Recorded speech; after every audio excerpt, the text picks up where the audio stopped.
지금 이곳에 저희와 함께 계시는 주님, 이제 저희가 주님 말씀을 듣고자 합니다. 이 시간 저희를 향한 하나님의 기대를 알게 하시고 그 기대를 이루어드리는 길로 나아가게 주옵소서. 주 예수님의 이름으로 기도드립니다. 아멘. 요즘 청소년 카페 소식을 또 한번 전해드려야 될 것 같습니다.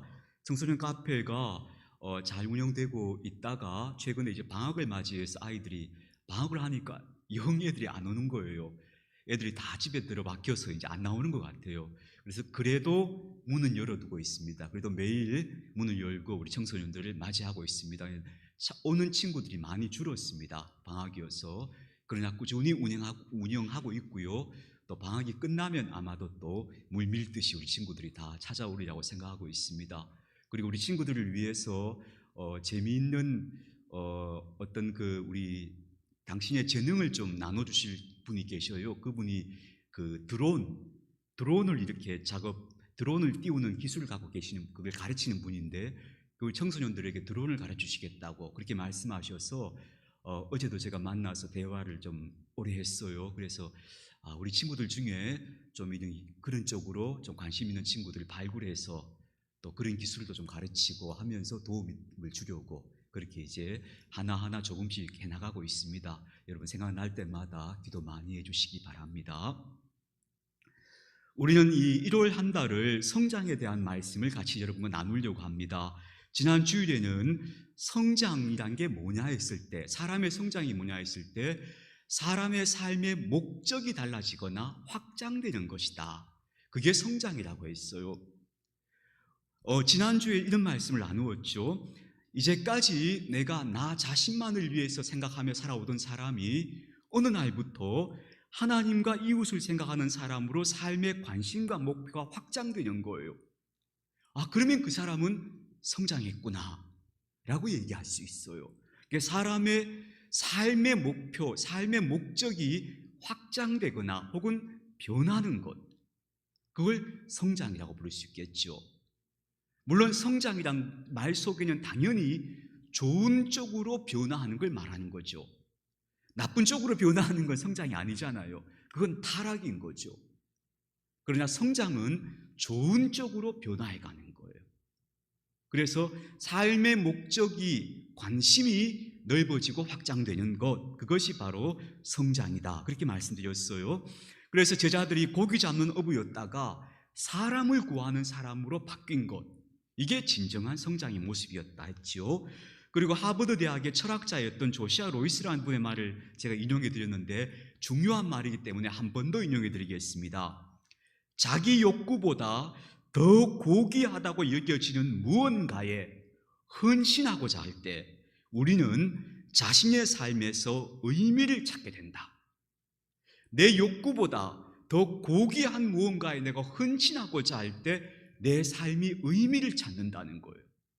그럴 때, 그렇지 않을 경우에 우리는 더덥고 변덕스럽고 만족을 모르는 자기 욕망에 따라 살아갈 수밖에 없다.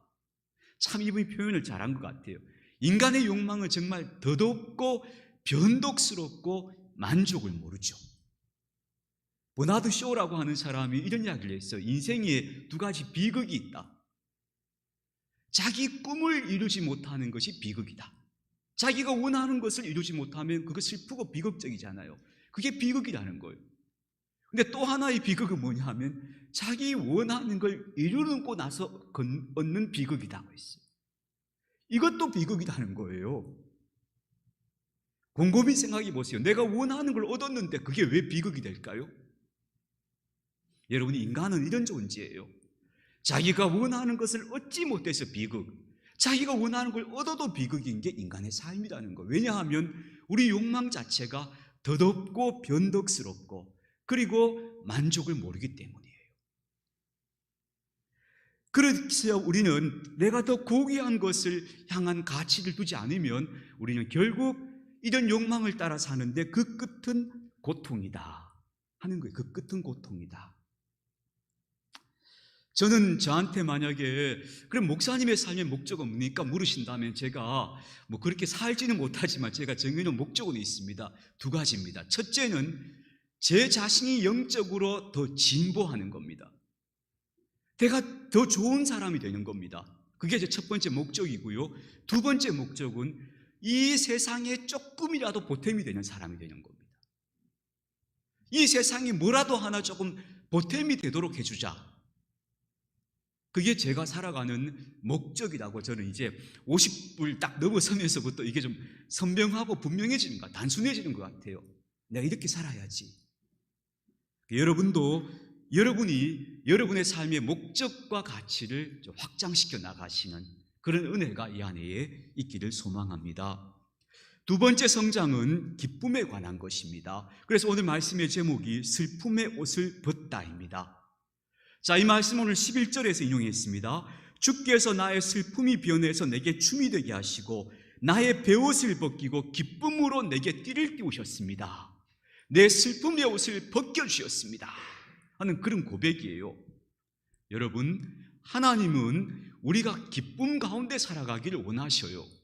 어떻게 알 수 있는가 하면요, 하나님께서 태초에 인간을 살게 하신 아름다운 동산이 있었죠. 그 동산을 에덴이라고 불렀습니다. 근데 그 에덴이라는 말이 딱 기쁨이라는 말이에요. 하나님은 우리가 기쁨의 동산에 살기를 원하시는 거예요. 우리의 삶이 살아가는 시간들이 기쁨의 동산이 되기를 원하시는 게 하나님의 기대였던 거예요.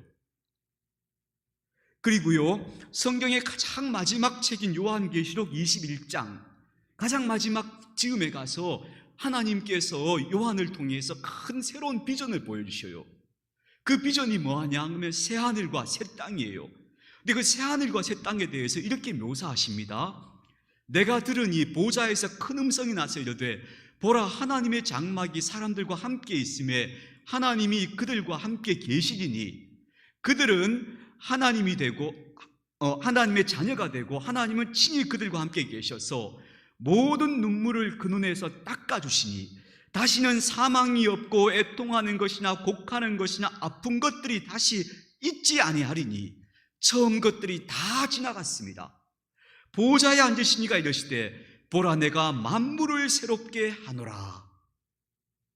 그게 인류 역사의 마지막 비전이에요.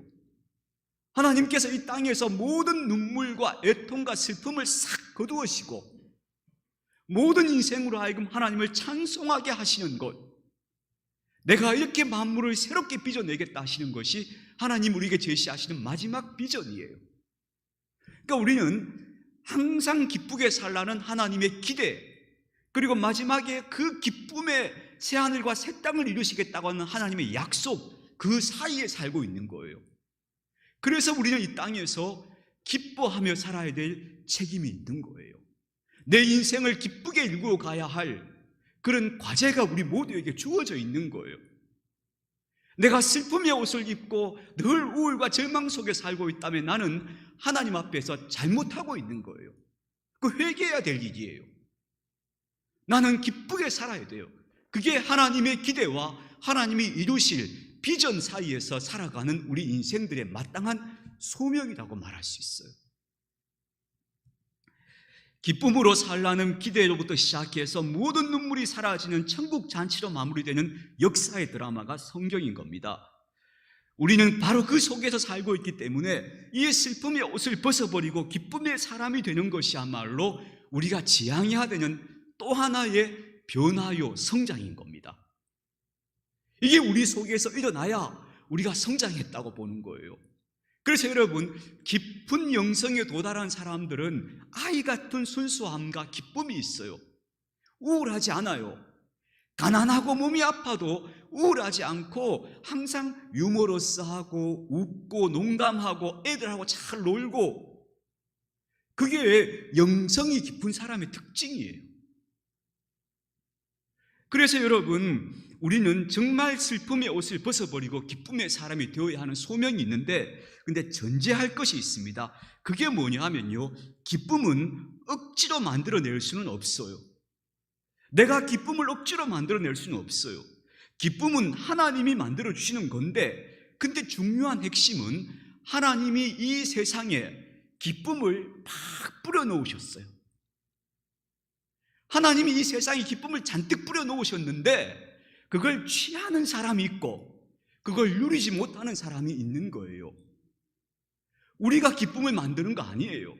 기쁨은 하나님이 만드셔서 이 땅에 가득히 뿌려놓으셨는데 그 기쁨을 취해서 누리며 살아가는 사람이 있는가 하면 전혀 그 기쁨의 방법을 알지 못하고 늘 슬프고 절망적이고 우울하게 사는 사람이 있는 거예요. 제가 지난 주일 밤에 울산 근교에 있는 시골을 좀 다녀왔습니다. 그 시골에서 이제 좀 있다가 이제 해가 빠져서 집으로 오려고 밖에 나오는데 차가운 겨울 공기가 코가 이제 맵게 싸늘해지는 거예요.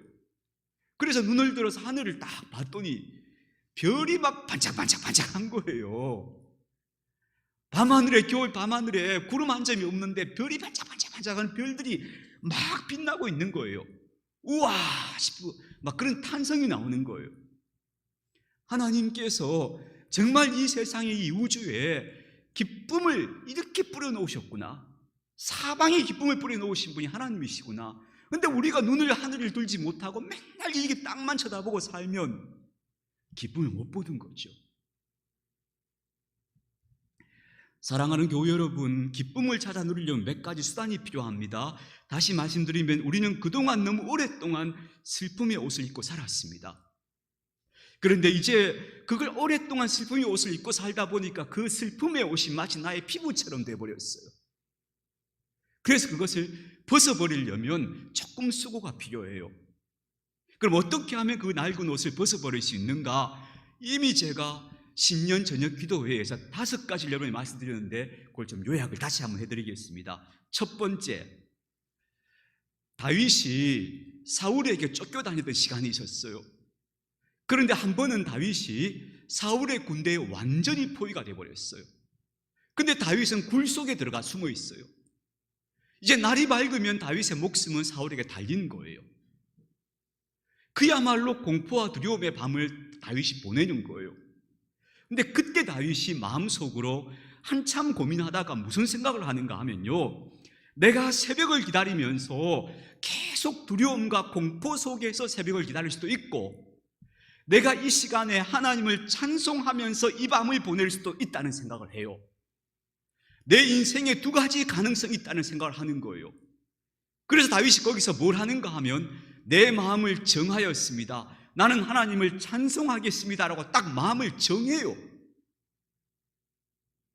그리고 다윗은 그날 밤을 정말 하나님을 찬송하면서 그 밤을 보내고요, 그리고 아침이 되었을 때 구원을 받아요. 살아나요. 사랑하는 교회 여러분, 우리가 나는 오늘 이 시간, 이 순간부터 하나님 앞에서 기쁘게 살 거야, 나는 기쁨을 소명으로 생각할 거야 라고 뜻을 먼저 정하셔야 돼요.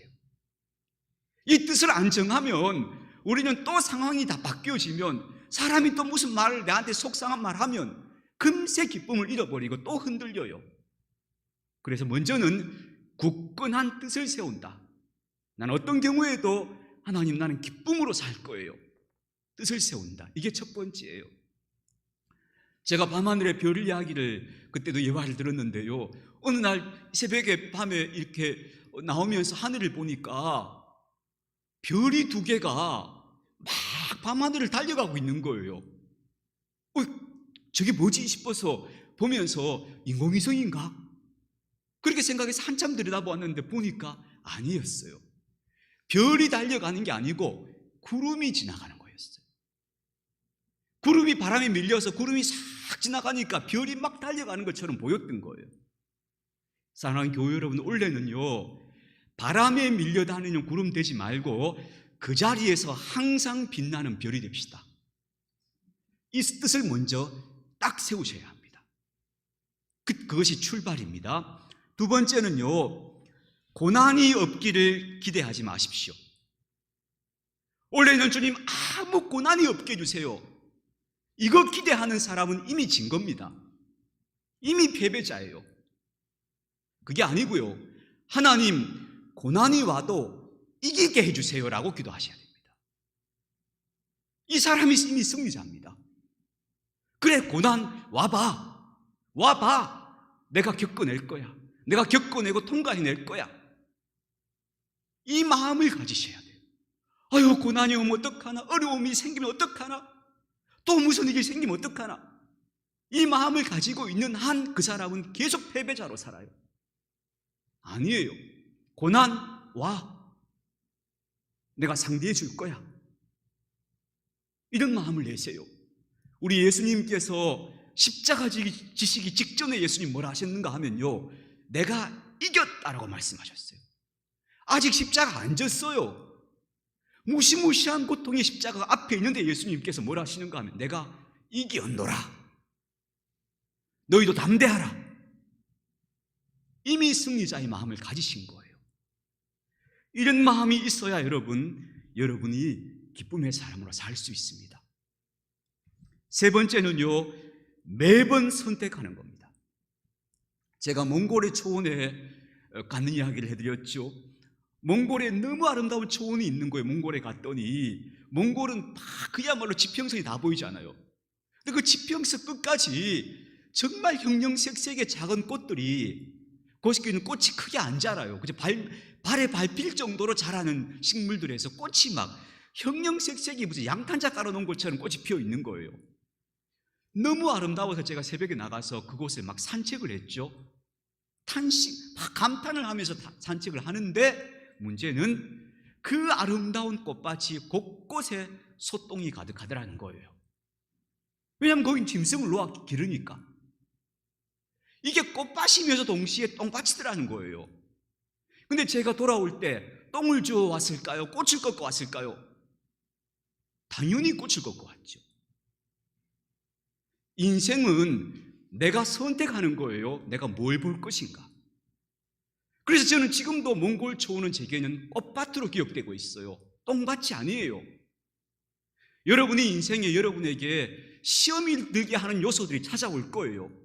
그때 나 뭘 선택할까? 그때도 나는 기쁨을 선택한다. 근데 그때 두 가지 중요한 거 선택한다 그랬죠. 첫 번째는 신뢰, 하나님을 신뢰합니다. 두 번째는 감사. 어떤 경우에도 나는 감사를 선택할 거야. 그걸 기억해 주시기를 바라요. 그래서 세 번째는 선택이에요.